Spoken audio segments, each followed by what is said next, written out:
네, 안녕하세요. 이투데이 김소희 기자입니다. 폭설에 추운 날씨까지 이어지면서 빙판길이 많아 오늘 퇴근길도 복잡할 것으로 예상되는데요. 저희 퉁데이 뉴스와 함께 안전한 퇴근길 되시길 바랍니다. 이투데이가 뽑은 2월 4일 퉁데이 뉴스 오늘의 첫 번째 키워드는 뿔난 월남 참전용사입니다.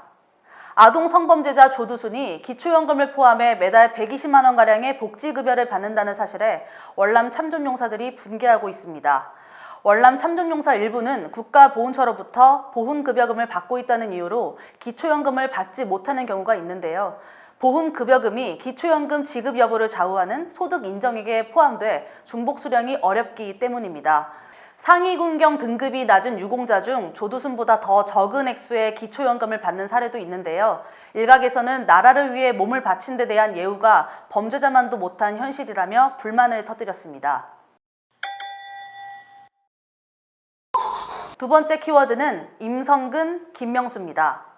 임성근 부장판사 변호인 측이 김명수 대법원장이 탄핵을 염두에 두고 자신의 사표 수리를 거부했다는 발언을 담은 녹취록을 4일 공개했습니다.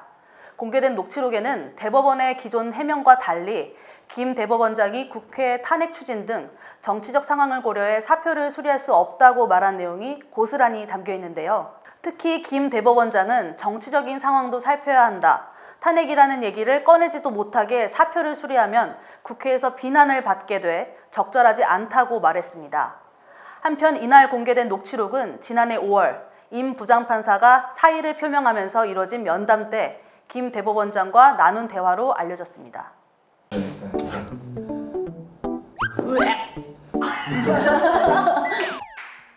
세 번째 키워드는 기아차 애플카입니다. 현지 시각으로 3일 미국 경제매체 CNBC 보도에 따르면 미 조지아주 웨스트포인트의 기아 조립 공장에서 애플 브랜드를 단 자율주행 전기차를 제조하기 위한 협상이 마무리 단계에 들어갔습니다. 이 매체는 소식통을 인용해 애플의 내부팀이 개발 중인 애플카가 잠정적으로 2024년부터 생산에 들어갈 예정이라며 최종 출시 시점은 더 늦춰질 수 있다고 했는데요. 다만 CNBC는 현대 기아차가 애플의 유일한 선택은 아니며 다른 완성차 업체와의 협업 가능성도 열려 있다고 덧붙였습니다.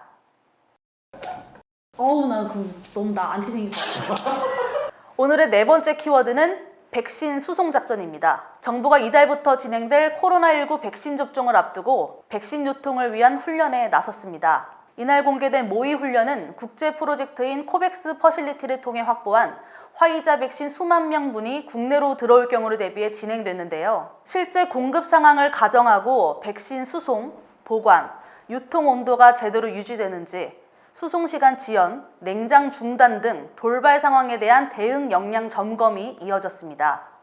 훈련에는 민, 관, 군, 경이 동원됐는데 있을 수 있는 모든 돌발 상황에 대비한 조처가 군사작전처럼 치러져 눈길을 끌었습니다.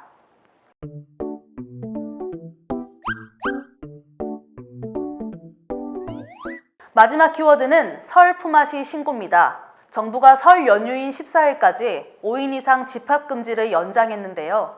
설 연휴 시댁 방문을 종용하는 시부모로 인해 맘카페에서는 시댁 모임을 서로 품앗이 신고하자는 제안부터 익명을 보장받는 셀프 신고 방법이 등장해 논란이 일고 있습니다. 맘카페에서는 112 문자 신고를 하면 편하고 익명도 보장된다. 처리 결과가 회신될 수 있으니 휴대전화는 무음이나 진동으로 해야 한다.